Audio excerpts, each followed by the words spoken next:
আসসালামু আলাইকুম বন্ধুরা, আশা করি সবাই অনেক অনেক ভালো আছেন। তো আবার আপনাদেরকে স্বাগত জানাচ্ছি আরেকটি রিঅ্যাকশন ভিডিওতে। আর আজকে আবারও ইউনিক ফ্যাক্ট ইউটিউব চ্যানেল থেকে একটি ভিডিও দেখে নিব। তো আজকে আমরা এই ভিডিওতে যে ভিডিওটি রিঅ্যাকশন করতেছি, তো সেটি হচ্ছে ইতিহাসের সেরা 10 মুসলিম নারী যোদ্ধা। তো আমি মনে করি যে আপনারা বিষয়টি বুঝে গিয়েছেন। তো চলুন আর কথা না বাড়িয়ে আমরা ভিডিওটি দেখা শুরু করে দিই। আর অবশ্যই যে ভিডিওটি দেখতেছি তার লিঙ্ক দিয়ে দিব ডেসক্রিপশন বক্সে, চাইলে আপনারা সেখান থেকেও দেখে নিতে পারেন। আমরা ইতিহাসের সবথেকে বীর মুসলিম যোদ্ধা সম্পর্কে জানি, কিন্তু মুসলিম ইতিহাসে এমন কিছু নারী যোদ্ধারা ছিল যাদেরকে দেখে শত্রুরা ভয়ে কেঁপে উঠত। পৃথিবীর ইতিহাসে এমন কিছু নারী যোদ্ধারা রয়েছে যারা শুধুমাত্র যুদ্ধক্ষেত্রে যুদ্ধই করেনি, এমনকি তারা বিভিন্ন বড় বড় যুদ্ধে নেতৃত্ব দিয়েছে। এর মধ্যে এমন কিছু নারী যোদ্ধারা রয়েছে যাদের কাছে 5-10 জন পুরুষ যোদ্ধা কিছুই না। এই সমস্ত নারী যোদ্ধারা এতটাই সাহসী এবং বিচক্ষণ ছিলেন যে ইতিহাসে তাদের নাম এখনো লেখা রয়েছে। তো আজকের এই ভিডিওতে আমরা জানতে চলেছি মুসলিম ইতিহাসের এমন কিছু নারী যোদ্ধা সম্পর্কে যাদের ইতিহাস জানলে আপনার লোম খাড়া হয়ে যাবে। তো প্রথমে রয়েছে নুসাইবা বিনতে কাব। ইতিহাসে যত নারী যোদ্ধারা রয়েছে তাদের মধ্যে অন্যতম একজন নারী যোদ্ধা হচ্ছে নুসাইবা বিনতে কাব। তিনি এমন একজন নারী সাহাবী ছিলেন যিনি মহিলাদের শিখিয়েছিলেন যুদ্ধক্ষেত্রে কিভাবে যুদ্ধ করতে হয়। তিনি ইতিহাসের এমন একজন নারী যোদ্ধা ছিলেন যিনি রাসূল সাল্লাল্লাহু আলাইহি ওয়াসাল্লামের পাশে থেকে যুদ্ধ করেছিলেন এবং এই নারী সাহাবী সরাসরি নবীজির কাছ থেকে ইসলাম গ্রহণ করেছিলেন। তিনি সেই সময় মনে করেছিলেন ইসলাম ধর্মকে রক্ষা করার জন্য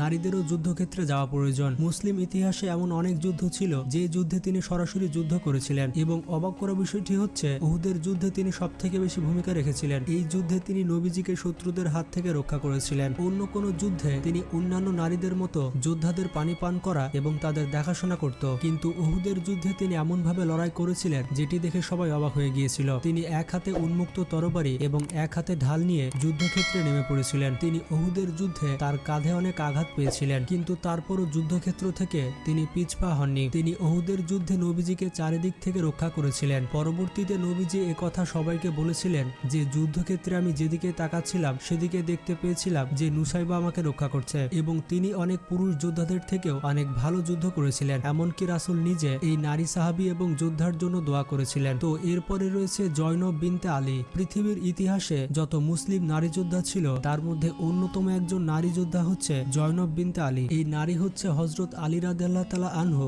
এবং ফাতেমা রাদিয়াল্লাহু তাআলা আনহার মেয়ে। কারবালার সেই ভয়ঙ্কর যুদ্ধে জয়নব বিনতে আলীর অনেক বড় ভূমিকা ছিল। কারবালার যুদ্ধে যখন মুসলিমরা হেরে গিয়েছিল তখন তাদের জাতিকে নেতৃত্ব দেওয়ার তেমন কেউ ছিল না। তখন জয়নব বিনতে আলী ওই কমকে নেতৃত্ব দিয়েছিল। যখন কারবালা যুদ্ধে সকলেই ইমাম হোসেনকে মারাত্মকভাবে আঘাত করছিল তখন জয়নব বিনতে আলী সেখানে দাঁড়িয়ে বলেছিল যে আমি কেন সবার থেকে পিছিয়ে থাকবো, আমাকেও যুদ্ধ করার অনুমতি দিন, আর নয়তো কিয়ামতের দিন যখন আমার মা জিজ্ঞেস করবে যে তোর ভাইয়ের জন্য কি করেছিস তখন আমি উত্তর দিতে পারবো না। এমনকি জয়নবের 2 জন পুত্র সন্তানও ছিল।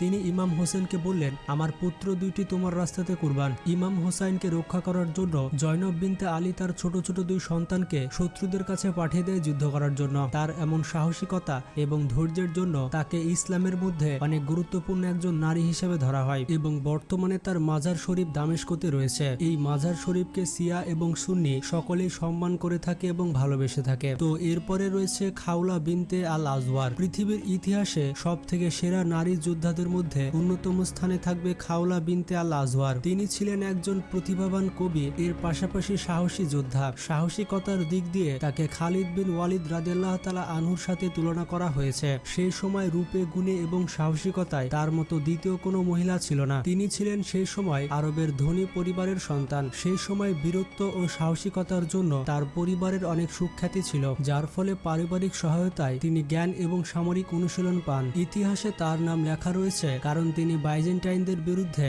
সাহসিকতার সাথে যুদ্ধ করেছিলেন। তিনি বাইজেন্টাইনদের সাথে যুদ্ধে এমন ভয়ঙ্কর রূপ ধারণ করেছিলেন যেটি দেখার পর বাইজেন্টাইনদের মধ্যে অনেক ভয় ঢুকে গিয়েছিল। তাছাড়া যখন দামেস্কাসকে প্রথমবারের মতো ঘেরাও করা হয়েছিল তখন তিনি তার যুদ্ধের পারদর্শিতা দেখিয়েছিলেন। এই যুদ্ধে তার ভাই মুসলিমদের নেতৃত্ব দিচ্ছিলেন, কিন্তু একসময় তিনি আহত হয়ে যান এবং বাইজেন্টাইনরা তাকে বন্দী করে নেয়। এই সময় খালেদ বিন ওয়ালিদ তার দলবল নিয়ে এই নারী যোদ্ধার ভাইকে রক্ষা করতে আসছিলেন, কিন্তু ততক্ষণে খাওলা রাদিয়াল্লাহু তাআলা আনহা যুদ্ধের জন্য প্রস্তুত হয়ে গিয়েছিলেন এবং বাইজেন্টাইনদের উপরে আক্রমণ করে দিয়েছিলেন। খাওলা রাদিয়াল্লাহু তাআলা আনহা সেদিন এমনভাবে যুদ্ধ করছিল যে মুসলিমরা তাকে দেখে ভেবেছিল যে খালেদ বিন ওয়ালিদ চলে এসেছে। এই নারী যোদ্ধার তলোয়ারে একের পর এক মারা যাচ্ছিল বাইজেন্টাইনরা। যখন খালিদ বিন ওয়ালিদ রাদিয়াল্লাহু তাআলা আনহু সেখানে পৌঁছালেন, তখন দেখলেন খাওলা রাদিয়াল্লাহু তাআলা আনহা সেখানে রক্তাক্ত অবস্থায় পড়ে আছে। খালিদ বিন ওয়ালিদ তার পরিচয় জানতে চাইলে তিনি প্রথমে দিতে চান না, কিন্তু পরবর্তীতে তার পরিচয় দেন। বিভিন্ন ইতিহাসবিদরা বলেছেন যে এই নারী যোদ্ধা খালিদ বিন ওয়ালিদ রাদিয়াল্লাহু তাআলা আনহুর মতো যুদ্ধ করে। পরবর্তীতে আরেকটি যুদ্ধে খাওলা রাদিয়াল্লাহু তাআলা আনহাকে রোমানরা বন্দী করে নেয় এবং অন্যান্য বন্দীদের সাথে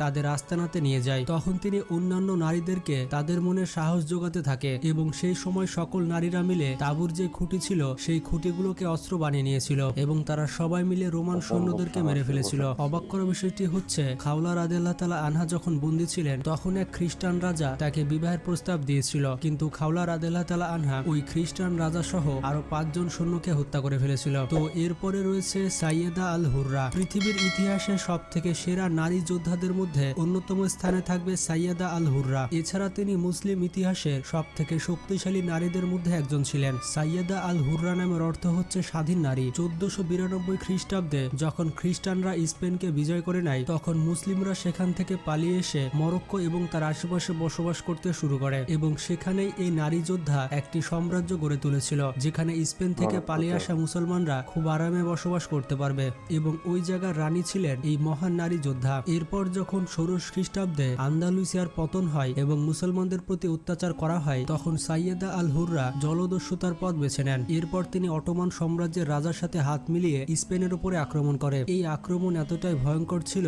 যে ইউরোপের কোনো জাহাজ তখন সমুদ্রের এই পাশ দিয়ে আসতো না। মানে সাইয়েদা আল হুররার যে রাজ্য ছিল তার আশেপাশে কোনো ইউরোপিয়ান নৌকা আসতো না। তার এই পাশ দিয়ে যত নৌকা আসতো সব তিনি জ্বালিয়ে দিতেন। এই কারণে ইউরোপের মানুষের মধ্যে সাইয়েদা আল হুররাকে নিয়ে অনেক ভয় কাজ করত। সব থেকে অবাক করা বিষয়টি হচ্ছে সাইয়েদা আল হুররা তৎকালীন পর্তুগালের রানী এবং রাজকন্যাকে নিজের কাছে বন্দি বানিয়ে নিয়ে এসেছিল এবং তাদেরকে ওই বাজারে বিক্রি করে দিয়েছিল যেই বাজারে তখন মুসলিম নারীদেরকে বিক্রি করা হতো। সাইয়েদা আল হুররার এমন কর্মকাণ্ডের কারণে সবার ভেতরে তাকে নিয়ে একটি ভয় কাজ করত। এখন আপনি বুঝতে পারছেন তিনি কত ভয়ঙ্কর নারী যোদ্ধা ছিলেন। তো যাই হোক, এরপরে রয়েছে সুমাইয়া বিনতে খায়াত। পৃথিবীর ইতিহাসে সব থেকে সেরা নারী যোদ্ধাদের মধ্যে একজন হচ্ছে সুমাইয়া বিনতে খায়াত। তিনি ইসলামের ইতিহাসে এমন প্রথম নারী সাহাবা ছিলেন যিনি ইসলামের জন্য শহীদ হয়েছিলেন। এছাড়া ইসলামের প্রাথমিক অবস্থায় যারা ঈমান এনেছিল তাদের মধ্যে তিনি অন্যতম ছিলেন। তবে তারা অনেক ছোট জাতি হওয়ার কারণে কুরাইশ বংশরা তাদের উপর অনেক অত্যাচার করত।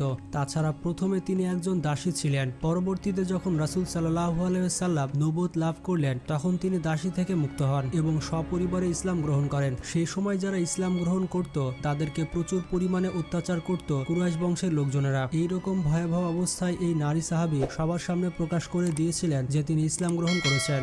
তাকে এবং তার পরিবারকে এত পরিমাণে অত্যাচার করা হতো যেটা দেখে সেই সময় সবাই অবাক হয়ে গিয়েছিল। কাফেররা সে সময় তাকে প্রতিনিয়ত বলতো ইসলাম ধর্ম ত্যাগ করার জন্য। তিনি যখন সবার সামনে না করে দিলেন তখন আবু জেহেল অনেক ক্ষেপে যায়। এরপর আবু জাহেল ক্ষেপে গিয়ে একটি বর্ষা এনে তার বুকের মধ্যে গেঁথে দেন। সুমাইয়া রাদিয়াল্লাহু তাআলা আনহার মৃত্যুর কারণে রাসূল সাল্লাল্লাহু আলাইহি ওয়াসাল্লাম অনেক কষ্ট পেয়েছিলেন। এরপর যখন বদর যুদ্ধে আবু জাহেলকে মুসলিম সৈন্যরা হত্যা করে তখন নবীজি তার লাশ দেখে বলছিল সুমাইয়ার হত্যার প্রতিশোধ আজকে নেওয়া হয়েছে। তো গাইজ, ইতিহাসে কত বীর নারী যোদ্ধারা ছিল তা তো আপনারা দেখতে পেলেন। এই বিষয়ে আপনাদের কি মতামত তা কমেন্ট বক্সে জানাবেন। আর যেমনটা আমি সবসময় বলি, আপনারা যতই ব্যস্ত থাকুন না কেন নামাজ পড়তে কিন্তু অবশ্যই ভুলবেন না, কারণ নামাজ হচ্ছে জান্নাতের চাবি। তো এইরকমই ইন্টারেস্টিং সব ভিডিও পেতে আমাদের চ্যানেলটি সাবস্ক্রাইব করে পাশে থাকা বেল আইকনটি ক্লিক করে দিন। ভালো থাকবেন, নিজের খেয়াল রাখবেন। আল্লাহ হাফেজ। তো বন্ধুরা, আমরা ইউনিক ফ্যাক্ট ইউটিউব চ্যানেল থেকে দেখে নিলাম 10 জন মুসলিম নারী সম্পর্কে যাদেরকে আসলে যুদ্ধে হারানো অসম্ভব ছিল। তো আসলে এই মহিষী নারীদের সম্পর্কে আসলে জানতে পেরে আমার আসলে অনেক ভালো লাগতেছে। যা আগে তাদের সম্পর্কে জানতাম না, 2-1 জন সম্পর্কে জানতাম, কিন্তু 10 জন সম্পর্কে আমার আসলে জানা ছিল না। তো আজকে এই ভিডিও থেকে জেনে আসলে অনেক ভালো লাগতেছে আমার। তো আসলে ইউনিক ফ্যাক্টে এই ভিডিওটি দেখার পরে আসলে আমার কাছে মনে হচ্ছে যে ইতিহাস আমরা কত কম জানি। বিশেষ করে মুসলিম নারীদের অবদান সম্পর্কে আমরা আসলে অনেকটাই অজ্ঞাত। আমরা মুসলমান হয়ে আসলে তাদের এই যে মহিষী মুসলিম নারী আছেন তাদের সম্পর্কে আসলে আমাদের জানা খুবই কম। এই ভিডিওর আগে আসলে আমি ওনাদের সম্পর্কে কিছুই জানতাম না, দু একজন সম্পর্কে জানতাম। হযরত আলী রাদিয়াল্লাহু আনহু যে মেয়ে আছেন ওনার সম্পর্কে জানতাম, তাছাড়া আর আসলে জানা ছিল না। তো এই ভিডিওর মাধ্যমে আসলে জানতে পারলাম আসলে আমার, এবং এই ভিডিও দেখার পরে আসলে আমার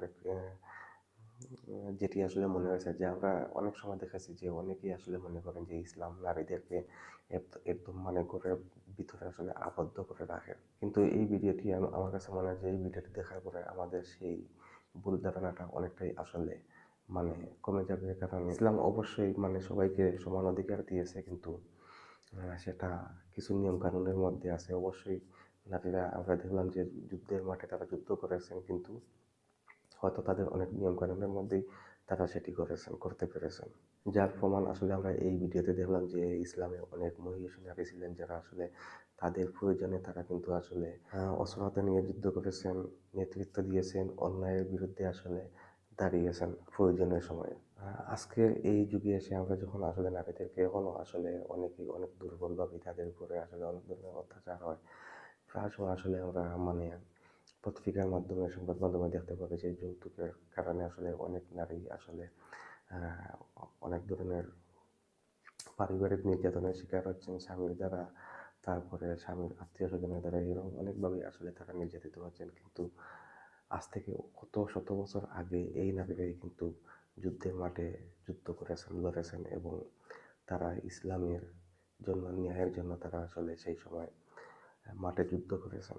তো ভিডিও শেষে আমি আরেকটি কথা বলবো যে অবশ্যই আমরা নারী পুরুষ আলাদা চোখে না দেখে অবশ্যই আমরা প্রত্যেকেই মানুষ, সেই মানুষ হিসেবেই আমরা একে অন্যকে দেখবো, এবং তাদের যে অধিকার আছে, তাদের যে প্রাপ্য আছে, সেটা আমরা তাদেরকে তাদের প্রাপ্যটা সঠিকভাবে তাদের কাছে পৌঁছে দিব। তো যাই হোক বন্ধুরা, আমি আসলে ভিডিওর একদম শেষ পর্যায়ে চলে এসেছি। আর ভিডিওটি শেষ করে দিব কবির সুরে দুটি কথা বলে। এই পৃথিবী যাহা চিরকল্যাণকর, অর্ধেক তার গড়িয়াছে নারী, অর্ধেক তার নর। সবাই ভালো থাকবেন, আল্লাহ হাফিজ।